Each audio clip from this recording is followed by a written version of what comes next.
13 WMAZ Morning starts now.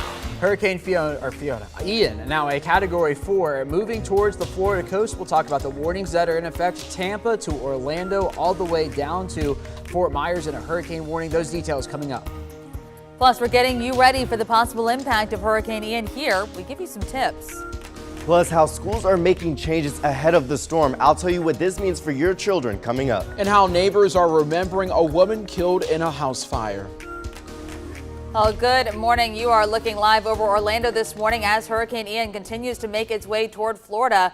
It is now 6:30 on this September 27th. I'm Caitlin Heck. And I'm Wanye Reese. They're feeling those impacts right now, Fort Myers, Orlando area. And of course, we are on the cusp of feeling those impacts as well here in central Georgia. Yeah, so let's head on over to Alex. He has the latest on the storm's path this morning. Yeah, that's right. We got the position fixed for 6 a.m. now on Hurricane Ian. So what you're going to see here when we're talking about advisories, these are going to be changing every hour now. That doesn't necessarily mean the track's going to change, but what they do is they update the center and the position of the storm so that it's easier to track. Well, look at this here. It's been doing a little wobbling for the past several hours. Continues to do that, moving towards the north-northeast at about 10 miles an hour. The plan still is for it to come ashore somewhere near Fort Myers, Port Charlotte, and then eventually go back out over the Atlantic, potentially before moving into South Carolina. We are looking live over Orlando this morning, where they're in a hurricane warning that far inland. 55 in Macon right now, 51 in Warner Robins, 54 in Forsyth, 47 in Monticello. The radar picture here is quiet. Down towards the south, obviously not.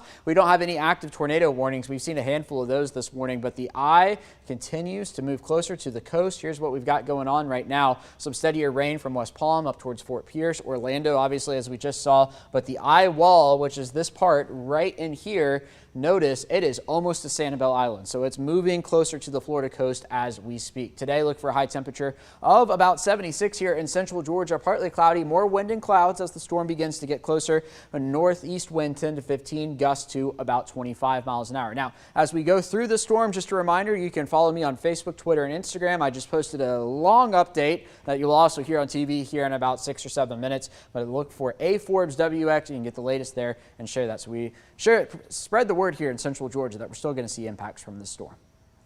Thank you, Alex. We'll check back to you in a few minutes. This morning, we're helping you prep for the possible impact of Hurricane Ian here. So here are some things that you can do right now to protect your home from storm damage. Doing preventative maintenance on trees, making sure that you're not having some rotten trees or diseased or dying, or trees that are leaning towards your house that could potentially, be a hazard. The owner of Keen Land Management Tree Removal Services says it's important to plan ahead by properly pruning and removing risky tree branches because trees cause a lot of damage. Trees they cause a lot of destruction. They're big and heavy, and they are a lot of worry for a lot of customers. And that is something we have seen through a lot of our severe weather coverage too.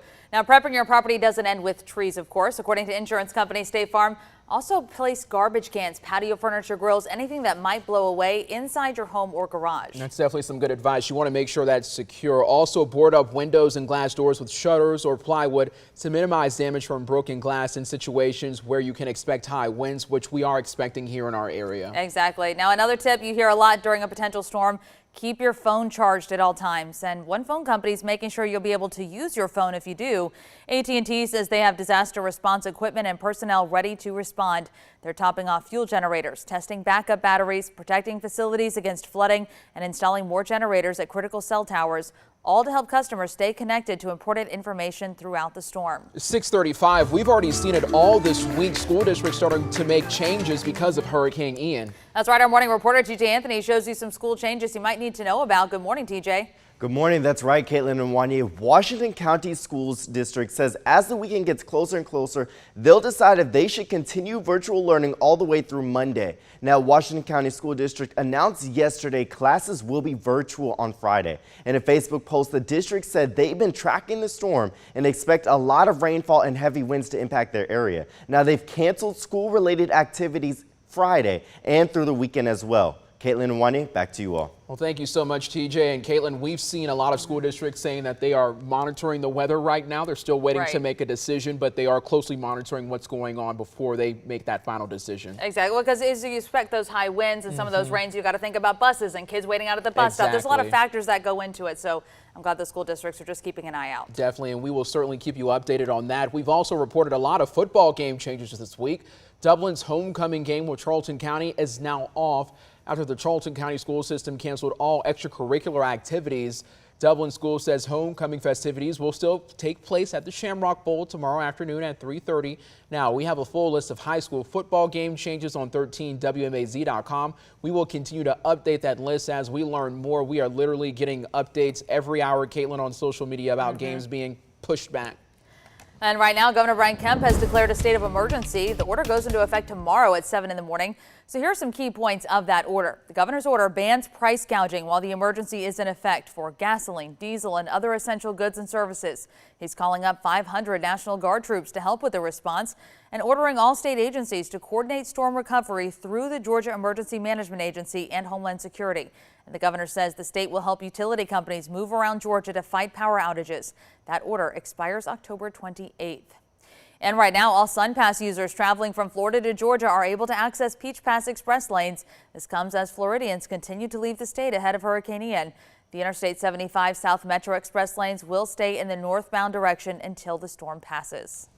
It's 6:37. Let's get a check of your local news this morning. Local, state, and federal investigators are looking into the deadly shooting of a Milledgeville man in his home. The Baldwin County Sheriff's Office says it happened at a home on Edward Street. They got the call around 12:30 yesterday afternoon when a family member discovered 27-year-old Trevante Brady shot to death.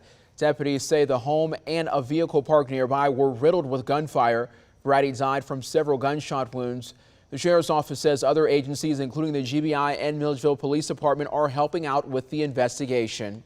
Bibb deputies continue to investigate a shooting on Bryn Avenue, which left a 6-year-old girl hurt. The Sheriff's Office says deputies got the call just before 5:30. The caller said a child was possibly grazed by a bullet. An ambulance took the girl to the hospital. At last check, she was in stable condition, and they do expect her to recover. Well, a 16-year-old is locked up this morning accused in the deadly shooting of another teen. 2 weeks ago, authorities found 16-year-old Iman Jackson unconscious on Hollingsworth Road after someone shot him. They took him to the hospital where he died 3 days later. Yesterday, investigators arrested another 16-year-old on murder charges. He's being held right now in the Bibb Youth YDC. And neighbors on L Street continue to mourn the loss of Geneva Miles. The 47-year-old died in a house fire yesterday morning. She always speaks. She always holds a conversation. She just was a nice person. Diane Glover lives a few doors down from Miles and says she's still in shock after hearing the news. She often saw Miles walking down the street and they would talk about their dogs. Didn't know that she got burned in that house like that. That's tragic to me. I'm sitting here right now. I just can't get past this. The Macon Fire Department is still investigating what caused that fire. 6:39 today, Republican U.S. Senate candidate Herschel Walker will be making a trip to Central Georgia. He'll be in Forsyth from 11:45 a.m. to 12:45 p.m. at the Gun Club on Rumble Road. Well, how your donations help patients living with sickle cell disease. We show you one woman's life-saving story. Plus, like a phone battery, do electric car batteries drain faster in the cold? We'll verify with that story coming up right after this break.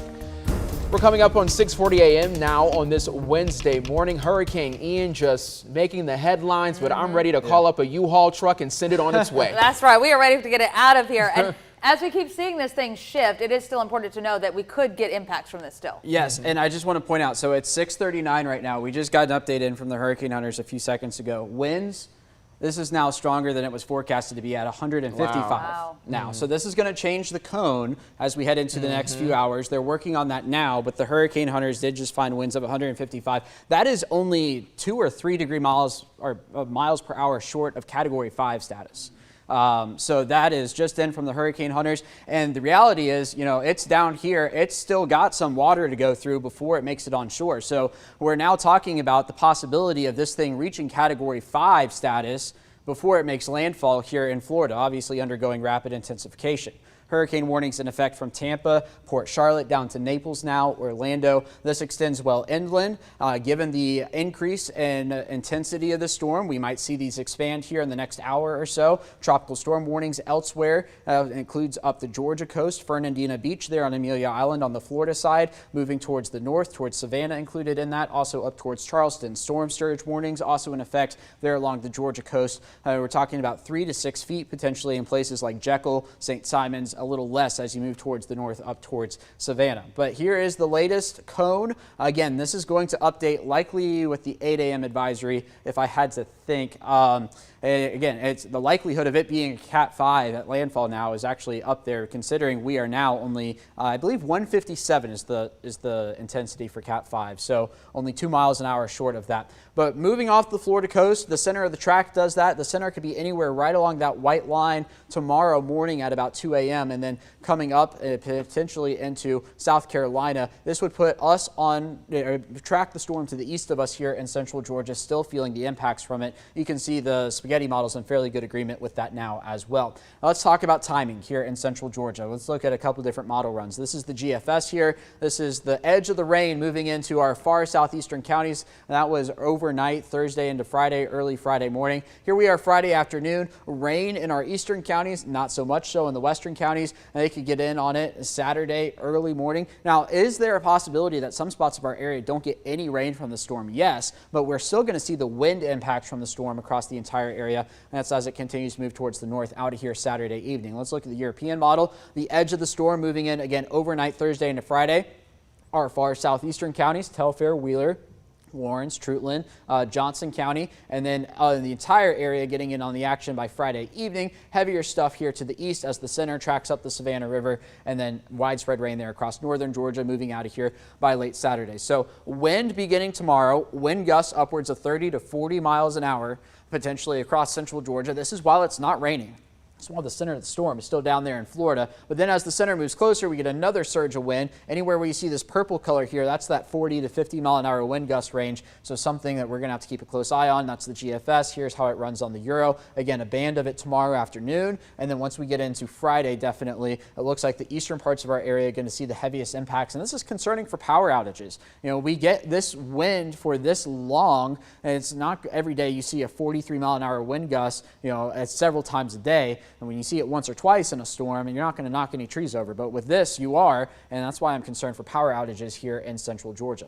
Rainfall, not all that concerned about it. Heaviest stuff down towards Florida and then up into South Carolina. We're going to be right on the edge here. It's going to be a tight gradient, some higher amounts to the east, lower amounts to the west. It's just a matter of where that gradient sets up. So it boils down to this. Wind is going to be the biggest threat for us. 45 mile an hour gusts Thursday and Friday. Again, this is going to be a 24 to 36 hour wind gust event. So that's why we're concerned about power outages, because of the duration of the wind and from the wet soil we have around here in central Georgia. The National Weather Service has begun advertising power outages as well. That could start theoretically as early as tomorrow night here in central Georgia before it even starts raining, if the models are right and showing the wind gusts and how they progress. So something we are concerned about here. Meanwhile, today it's going to be a nice day. Temperatures in the 50s into the 70s this afternoon. Any clouds you see, that's going to be the northern extent of the hurricane. Look for a high temperature of about 76, partly cloudy, more wind and clouds as we head through the day. Then for tomorrow, very gusty as Ian begins to approach. 73 going to be the high temperature. Those gusts forecasting up to 35 tomorrow, but it wouldn't surprise me to see one or two stronger gusts before all is said and done. Here's the 7-day, 70 for Friday. Wind and rain have dropped the rain chances just a little bit. It was at 80 down to 70. Again, there are a few spots in our area that won't see any rain from this storm, but still windy nonetheless, but nice by the time we get to next week. 77 on Monday and Tuesday. All right, thank you, Alex. 6:45, and whatever impacts we see here in central Georgia from Hurricane Ian, we want to see what's happening in your area. So send us photos and videos of damage. Of course, only take those photos or record video when it is safe to do so. That's very important. Then make sure you send them our way by texting 478-752-1309. And we'll be sharing those throughout our 13 WMAZ coverage. We're back with more news and weather after this.